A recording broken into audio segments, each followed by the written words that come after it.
नमस्कार। घटना चक्र बुक वीडियो के इस शैक्षणिक मंच पर आपका स्वागत है। हमारा उद्देश्य है ज्ञान को सरल, स्पष्ट और सुलभ रूप में आप तक पहुंचाना। आइए आरंभ करते हैं अध्ययन और सफलता की इस यात्रा को। कभी सोचा है कि कुछ भाषाओं में एक अकेला शब्द अपने अंदर एक पूरा का पूरा वाक्य समेट सकता है? जी हाँ, भाषा की दुनिया में कुछ शब्द सिर्फ अक्षर नहीं होते, वो अपने आप में एक पूरी कहानी होते हैं। और हिंदी भाषा इस कला का एक बेहतरीन नमूना है, जहां हर शब्द के पीछे एक गहरा मतलब या कभी-कभी तो एक पूरी की पूरी दास्तां छिपी होती है। तो सवाल यही है कि आखिर एक अकेला शब्द अपने अंदर कितना कुछ समेट सकता है, कितना अर्थ, कितनी जानकारी। चलिए आज इसी की पड़ताल करते हैं। तो कितना कुछ समा सकता है एक शब्द में? जवाब शायद आपको हैरान कर दे। जरा ये शब्द देखिए, चौराहा। सुनने में तो बस एक शब्द है, लेकिन असल में ये एक पूरी तस्वीर है, चार राहों के मिलने की जगह। यहीं से हमें हिंदी की इस ताकत का अंदाजा लगना शुरू होता है। तो आज के इस सफर में हम शब्दों की इसी दुनिया में गोता लगाने वाले हैं। हम शुरुआत करेंगे संख्याओं की कविता से, फिर चलेंगे उन शब्दों की तरफ जो पौराणिक कथाओं से निकल कर आए हैं, और फिर देखेंगे कि हमारी भाषा मुश्किलों, लोगों और यहाँ तक कि हमारी इच्छाओं को भी कैसे एक ही शब्द में बयान कर देती है।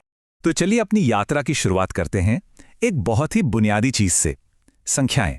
देखते हैं कि कैसे ये सादे से दिखने वाले अंक भाषा में आकर एक कविता बन जाते हैं और कमाल के शब्दों की नींव रखते हैं।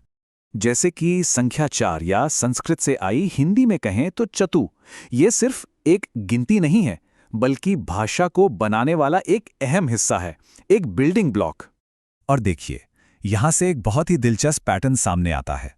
ये जो चतु है, ये सिर्फ चौराहा यानी सड़कों तक ही नहीं रुका। ये ज्ञान की दुनिया में पहुंचकर चतुर्वेदी बन गया, और जीव विज्ञान में चतुष्पद।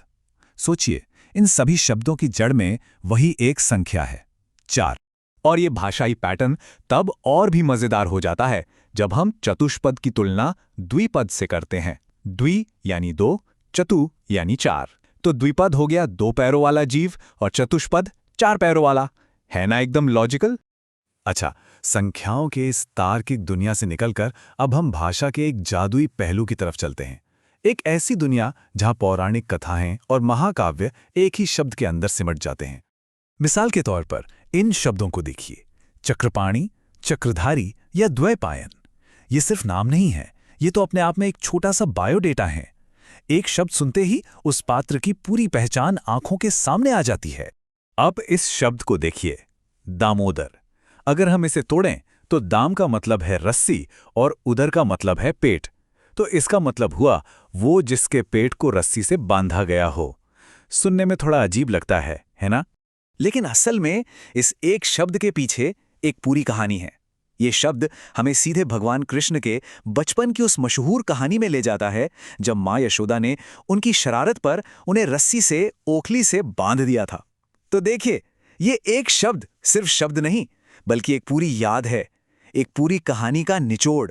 चलिए अब भाषा के एक ऐसे हिस्से पर बात करते हैं जो मुश्किलों और चुनौतियों को बयान करता है, और इसमें एक उपसर्ग दुर बहुत ही अहम भूमिका निभाता है। भाषा कितनी तार्किक हो सकती है, ये उसका एक शानदार उदाहरण है। देखिए, दूर का मतलब है कठिन, गम का मतलब है जाना, और दोनों को मिला दें तो बनता है दुर्गम, मतलब ऐसा रास्ता जिस पर जाना मुश्किल हो। कितना सीधा और सरल लॉजिक है। और ये जो दुर है ना, ये सिर्फ रास्तों के लिए नहीं है, ये ज्ञान की मुश्किलों को बताने के लिए दुर्गेय और दुर्बोध बन जाता है। और यहां तक कि भाग्य की कठिनाई को बताने के लिए दुर्भागा। मतलब एक ही जड़ से कितनी अलग अलग तरह की मुश्किलें बयान हो रही हैं। और हां, चुनौतियां सिर्फ अंदरूनी नहीं, बाहरी और प्राकृतिक भी हो सकती हैं। जैसे कि शब्द दवानल, जिसका सीधा सा मतलब है जंगल की आग। ये शब्द दिखाता है कि भाषा अलग अलग तरह के खतरों को भी कितनी सटीकता से बता सकती है। अच्छा, तो पौराणिक कथाओं और मुश्किलों की दुनिया से निकलकर अब उन शब्दों पर एक नज़र डालते हैं जो हमारी रोज़मर्रा की जिंदगी को, हमारे आसपास के लोगों, जगहों और विचारों को बयान करते हैं। हमारी भाषा में किसी की लंबी उम्र की कामना के लिए चिरंजीवी जैसा सुंदर शब्द है। जो चीजें लंबे समय तक टिकती हैं वो चिरस्थायी हैं। और सोचिए जरा, दुभाषिया जैसा एक शब्द किसी के पूरे काम को, पूरे पेशे को कितनी खूबसूरती से समझा देता है। या फिर दीक्षांत भाषण पूरे प्रसंग को एक ही नाम में समेट लिया। और बात जब पारिवारिक रिश्तों की आती है तब तो हिंदी की खासियत देखने लायक है। बेटी के बेटे के लिए एक खास शब्द है दोहित्र, और बेटी की बेटी के लिए दोहित्री। मतलब ये सिर्फ रिश्ते बताने वाले शब्द नहीं हैं, ये उस संस्कृति की तरफ भी इशारा करते हैं जहां हर रिश्ता अपनी एक अलग पहचान रखता है।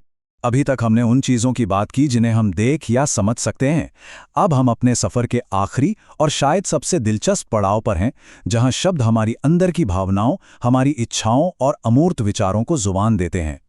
अब ये देखिए, ये भाषा की बारीकी का एक जबरदस्त उदाहरण है। सिर्फ इच्छा नहीं बल्कि देखने की इच्छा के लिए एक अलग खास शब्द है, दिदृक्षा। और ठीक वैसे ही देने की इच्छा के लिए भी एक अलग शब्द है, दित्सा।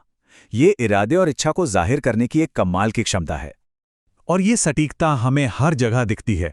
दान पुण्य की दुनिया में दे यानी वो चीज जो देने लायक हो, साहित्य में चंपू यानी गद्य और पद्य का मिश्रण, और यहाँ तक कि हमारी अपनी भाषा की लिपि का नाम भी एक ही शब्द है, देवनागरी।